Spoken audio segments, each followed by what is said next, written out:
मेरा नाम नीलिमा है। बचपन में ही मेरे माता पिता का देहांत हो गया था। मेरे पास इस दुनिया में कोई नहीं था और तभी हमारे पड़ोस में रहने वाले एक अंकल ने मुझे सहारा दिया। उन्होंने मुझे अपने घर में रख लिया और मुझे अपनी बेटी की तरह पाला पोसा। जब मैं बड़ी हुई तो मैं उनके सारे कामों में मदद करने लगी। उनका एक बड़ा और खूबसूरत घर था, लेकिन उसमें सिर्फ वही अकेले रहते थे। मैंने कभी उनसे नहीं पूछा कि उनके परिवार वाले कहाँ हैं। उन्होंने मुझ पर बहुत बड़ा एहसान किया था और हमेशा मेरा पूरा ख्याल रखा। वे मुझे कपड़े, पैसे और सभी ज़रूरी चीज़ें देते थे। इस घर में मेरे अलावा 2 नौकर भी थे और मुझे किसी चीज़ की कोई कमी नहीं थी। इस घर में एक स्टोर रूम था जिसमें किसी को जाने की अनुमति नहीं थी। अंकल ने मुझसे खास तौर पर कहा था कि मैं उस कमरे की तरफ न जाऊं। वह स्टोर रूम ऊपर वाली मंजिल पर था। मैं अक्सर सोचती थी कि उस कमरे में ऐसा क्या है जो अंकल ने मुझे वहां जाने से मना कर रखा है। एक बार मैंने उनसे ऊपर की सफाई करने की इजाज़त मांगी तो उन्होंने कहा, ठीक है, तुम ऊपर की सफाई कर लो, लेकिन स्टोर रूम की तरफ मत जाना। उन्होंने मुझसे यह भी कहा था कि मैं ऊपर वाले फ्लोर पर न जाऊं। मैंने उनसे कभी नहीं पूछा कि आखिर वे मुझे उस कमरे में जाने से क्यों रोक रहे हैं। मुझे यह बात समझ में आती थी कि उन्होंने मुझ पर बहुत बड़ा एहसान किया था और उनका मुझ पर बहुत भरोसा था।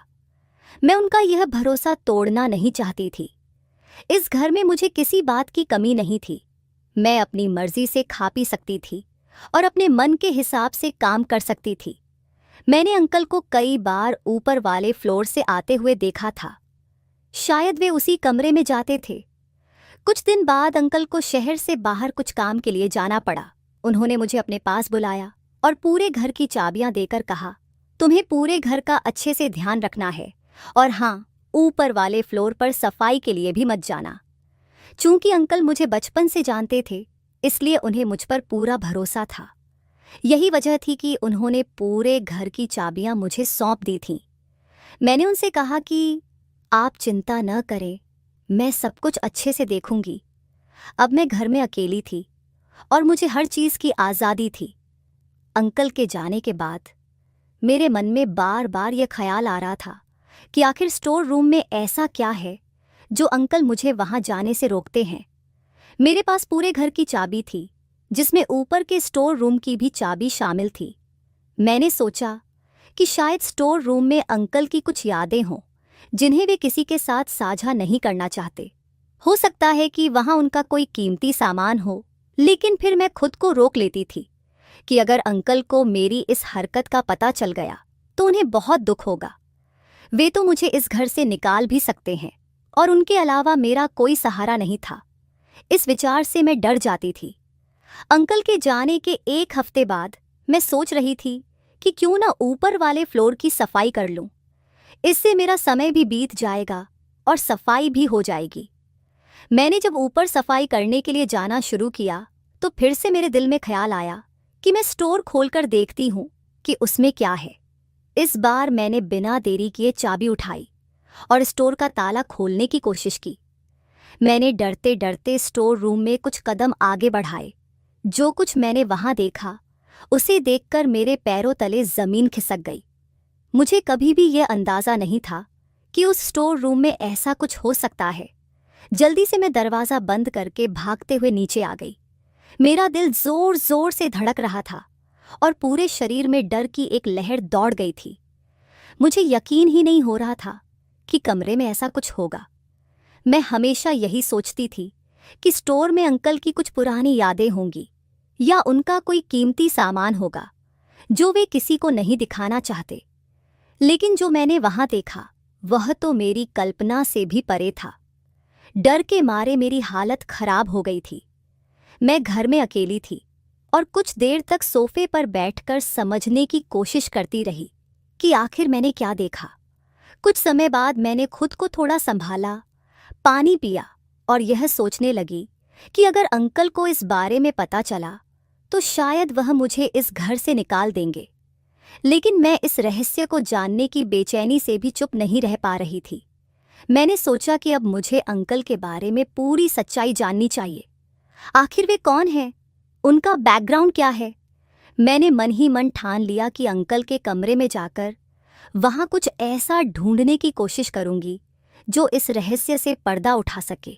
मैं धीरे धीरे उनके कमरे में गई और हर चीज की तलाशी लेने लगी। सौभाग्य से उनकी किसी भी दराज में ताला नहीं लगा था, शायद इसलिए क्योंकि अंकल को मुझ पर पूरा भरोसा था। लेकिन आज मैंने उनका भरोसा तोड़ दिया था और इसका अफसोस भी था। फिर भी मैं यह जानने के लिए बेचैन थी कि जो मैंने ऊपर देखा उसका असली मतलब क्या है। मैंने हमेशा यही सोचा था कि अंकल अकेले क्यों रहते हैं और उनका परिवार कहाँ है, लेकिन कभी उनसे पूछने की हिम्मत नहीं की। तलाशी के दौरान मुझे उनकी अलमारी में कुछ पुरानी फोटो और एक डायरी मिली। मैंने वह डायरी खोली और पढ़ना शुरू किया। जैसे ही मैंने डायरी पढ़ी, मेरी हालत और खराब हो गई। अब तक मैं अंकल को बहुत रहमदिल और अच्छे इंसान मानती थी, लेकिन डायरी में लिखी कुछ बातों ने मुझे सोचने पर मजबूर कर दिया कि शायद वे वैसे नहीं हैं जैसा मैंने समझा था। डायरी में सब कुछ स्पष्ट नहीं था, लेकिन कुछ बातें थीं जो मुझे थोड़ा थोड़ा समझ में आ रही थीं।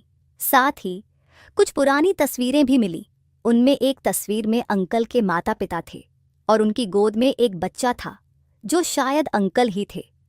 इससे मुझे थोड़ा बहुत अंदाजा तो हुआ, लेकिन पूरा सच अब भी अधूरा था।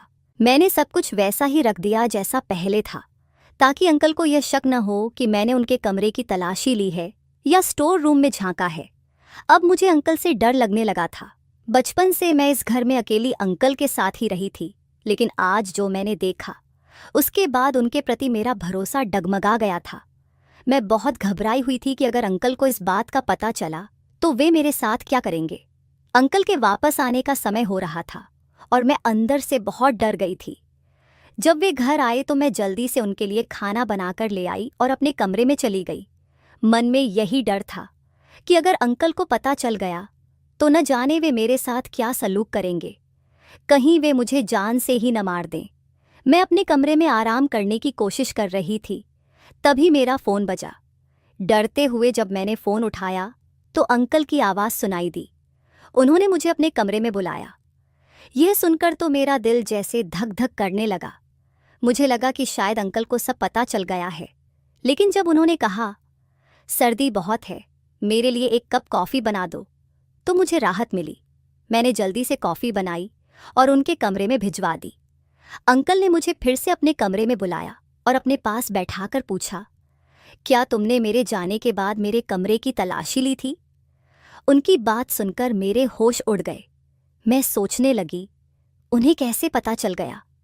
मैं चुपचाप सिर झुकाकर बैठी रही और अंकल फिर से बोले, आखिर ऐसा क्या चाहिए था तुम्हें मेरे कमरे से जो तुमने मेरी गैर मौजूदगी में वहां तलाशी लेनी शुरू कर दी? क्या मैंने तुम्हारा ध्यान रखने में कोई कमी छोड़ी थी? अंकल बहुत आराम से बात कर रहे थे, लेकिन मुझे उनका जवाब देते नहीं बन रहा था। उन्होंने आगे कहा, तुम्हें लगा कि मुझे पता नहीं चलेगा? जैसे ही मैंने अपने कमरे में कदम रखा, मुझे समझ आ गया कि किसी ने यहाँ तलाशी ली है। बताओ, आखिर तुम क्या ढूंढ रही थी? हर सामान को उलट पुलट कर दिया। मैंने सोचा, मैंने तो सब कुछ ठीक से रखा था, फिर अंकल को कैसे पता चला? फिर अंकल ने बताया, मैं अपने सारे सामान को बहुत अच्छी तरह से सहेज कर रखता हूँ। मुझे किसी भी चीज़ का इधर उधर होना बिल्कुल पसंद नहीं है। शायद जल्दी में तुम सामान ठीक से नहीं रख पाई थी, इसीलिए मुझे पता चल गया। अंकल बहुत गुस्से में थे, लेकिन फिर भी नरमी से बात कर रहे थे। वे लगातार मुझसे सवाल कर रहे थे और आखिरकार मुझसे सच नहीं छिप पाया। मैंने बताया, मैं ऊपर की सफाई कर रही थी, तभी मेरी नज़र स्टोर रूम पर पड़ी। मैंने अपना शक दूर करने के लिए स्टोर रूम का दरवाज़ा खोला और जो देखा उससे मेरी जान सूख गई। मुझे सच्चाई जानने के लिए आपके कमरे की तलाशी लेनी पड़ी। मुझे लगा शायद कुछ सुराग मिल जाए जिससे पूरा सच पता चले, लेकिन मुझे आपके कमरे में बस एक डायरी और कुछ पुरानी तस्वीरें मिली, जिन्हें देखकर मैं उलझन में पड़ गई। मुझे समझ नहीं आ रहा था कि आपने ऐसा क्यों किया। क्या कोई व्यक्ति किसी के साथ ऐसा कर सकता है? मैं आपको हमेशा नेक और अच्छा इंसान समझती थी, लेकिन अब मैं संशय में थी। मुझे लगा कि सच जानना मेरे लिए ज़रूरी है और इसी वजह से मैंने यह कदम उठाया। मेरी बातें सुनने के बाद अंकल ने गुस्से के बजाय मुस्कुराकर मुझे देखा और कहा, मुझे खुशी है कि तुम्हें सही और गलत का फ़र्क पता है। अगर तुम्हें सच जानना था तो तुम मुझसे सीधे पूछ सकती थी। तुम्हें मेरे कमरे में इस तरह से तलाश करने की जरूरत नहीं थी। मैंने तुम पर भरोसा किया था और तुमने मेरा भरोसा तोड़ा। खैर, अब मैं तुम्हें सारा सच बताता हूँ। अंकल ने बोलना शुरू किया। जब मैं 4 साल का था तब मेरे पिताजी का देहांत हो गया। हमारे पड़ोस में एक व्यक्ति थे जिन्होंने मेरे पिताजी के जाने के बाद मेरा बहुत ख्याल रखा। उन्होंने मेरी माँ से शादी का प्रस्ताव रखा और मेरी माँ ने ये सोचकर उनकी बात मान ली कि वह मेरा ख्याल रखेंगे और मेरे पिता का बड़ा कारोबार भी संभाल सकेंगे। शादी के बाद वे सच में मेरा बहुत ख्याल रखते थे। वे मुझे स्कूल छोड़ने और लेने जाते थे। मेरी हर छोटी बड़ी ज़रूरतों का ध्यान रखते थे। माँ भी उनके साथ खुश थीं, लेकिन यह खुशी ज़्यादा समय तक नहीं टिक पाई। शादी के 1 साल बाद ही मेरी माँ का हार्ट अटैक से देहांत हो गया। मेरे पिता ने अपनी मृत्यु से पहले अपनी वसीयत बनाई थी जिसमें सब कुछ मेरे नाम पर था, लेकिन मुझे यह सब तब मिलना था जब मैं 18 साल का होता। माँ की संपत्ति का थोड़ा हिस्सा उन्होंने अपने दूसरे पति के नाम कर दिया था। अब जब तक मैं 18 साल का नहीं होता तब तक जायदाद की देखभाल का जिम्मा मेरे सौतेले पिता का था। माँ के देहांत के बाद ही उनका बर्ताव बदलने लगा। उन्होंने मेरा स्कूल बंद करवा दिया और मुझे एक कमरे में बंद करके रखते। खाने पीने के लिए भी बहुत कम चीज़ें देते और मुझे भूखा रखते। जब मेरी हालत बहुत खराब हो जाती तब वे मुझे थोड़ा सा खाना और पानी देते। मेरे सौतेले पिता ने सारे वफादार नौकरों को भी निकाल दिया और अपने जैसे लालची लोगों को रख लिया। वे घर पर रोज पार्टियां करते और मेरे पिता की मेहनत की कमाई को उड़ाते। उन्होंने ऑफिस जाना भी बंद कर दिया। जब मैं कमरे से बाहर निकलने की कोशिश करता तो वे और उनके नौकर मुझे मारते। एक दिन जब मैंने भागने की कोशिश की तो उनके एक नौकर ने मुझे देख लिया और जाकर उन्हें बता दिया। उसके बाद वह व्यक्ति मुझ पर और भी अधिक सख्ती करने लगा। उसने मुझे कमरे में बंद ही नहीं किया, बल्कि मुझे रस्सियों से बांध कर रखा। मेरी जिंदगी कठिन होती जा रही थी। एक दिन उसने मुझे बताया कि मेरी माँ की मौत स्वाभाविक नहीं थी। उसने किसी प्रकार की दवा दी थी जिससे उनकी तबीयत खराब हो गई और वह मुझे छोड़कर चली गई। मेरे सौतेले पिता ने मुझे बताया कि उसने यह सब कुछ मेरे पिता की संपत्ति पाने के लिए किया था। वह मेरे साथ अच्छा व्यवहार सिर्फ इसलिए कर रहा था ताकि मेरी माँ उससे शादी कर ले। इसके बाद वह हमें रास्ते से हटाकर सारी जायदाद खुद लेना चाहता था। लेकिन जब माँ के गुजरने के बाद पता चला कि सारी संपत्ति मेरे नाम पर है तो उसने एक नई योजना बनाई। उसने मुझे एक तय उम्र तक जिंदा रखा, क्योंकि उस उम्र से पहले मेरे साथ कुछ होता तो संपत्ति ट्रस्ट के पास चली जाती। इस कारण वह मेरे साथ कठोर व्यवहार करता ताकि मैं मानसिक रूप से कमजोर हो जाऊं। मैंने घर के नौकरों से कई बार मदद मांगी, लेकिन कोई भी मेरी बात नहीं सुनता। सब मेरा मजाक उड़ाते थे और मुझे पागल समझते थे। कई साल तक मैंने ऐसा ही जीवन बिताया जहां मुझे केवल इतना ही भोजन पानी दिया जाता कि मैं जीवित रह सकूं। एक दिन एक नया नौकर मुझे खाना देने आया। उसने मुझसे पूछा कि मैं कौन हूं और इस हाल में क्यों हूं। मैंने उसे अपनी कहानी बताई और उसे मेरे हालात पर बहुत दुख हुआ। उसने मुझे ढांढस बंधाया और कहा, तुम्हें चिंता करने की जरूरत नहीं, मैं तुम्हारी मदद करूंगा। एक दिन जब मेरे सौतेले पिता शहर से बाहर गए हुए थे, उस नौकर की मदद से मैं वहां से भागने में सफल हो गया। वह मुझे अपने गांव ले गया और मुझे अपने घर में शरण दी। जब मैं 18 साल का हो गया तो अपने पिता के वकील से मिला। वह मेरे पिता के अच्छे दोस्त थे। उन्होंने मुझे देखकर बहुत खुशी जताई और पूरी बात सुनने के बाद उन्होंने संपत्ति वापस पाने में मेरी मदद की। जब मेरे सौतेले पिता को इस बारे में पता चला तो उन्होंने माफ़ी मांगने का दिखावा किया।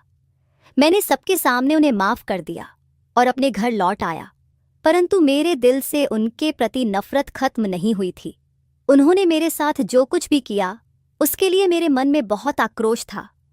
उनका लालच ही मेरे लिए बचपन में दुख का कारण बना। मेरे लिए उन्होंने जो किया उसका हिसाब देना जरूरी था। मेरे पास उनके बुरे कामों का कोई ठोस सबूत नहीं था, परंतु मैंने निर्णय लिया कि मैं उन्हें सुधारने का मौका दूंगा। मैंने उन्हें उनकी गलतियों का एहसास कराने के लिए कुछ समय अकेले रहने दिया, ताकि वे अपनी गलतियों पर विचार कर सकें। जब तक उन्हें अपनी गलतियों का आभास होता, मैं अपने जीवन को नए सिरे से जीने के लिए आगे बढ़ गया। दोस्तों, मुझे उम्मीद है कि आपको मेरी कहानी पसंद आई होगी। अगर कहानी अच्छी लगी हो तो वीडियो को लाइक करें, चैनल को सब्सक्राइब करें और नोटिफिकेशन बेल दबाएं, ताकि अगली कहानी का अपडेट सबसे पहले आपको मिले।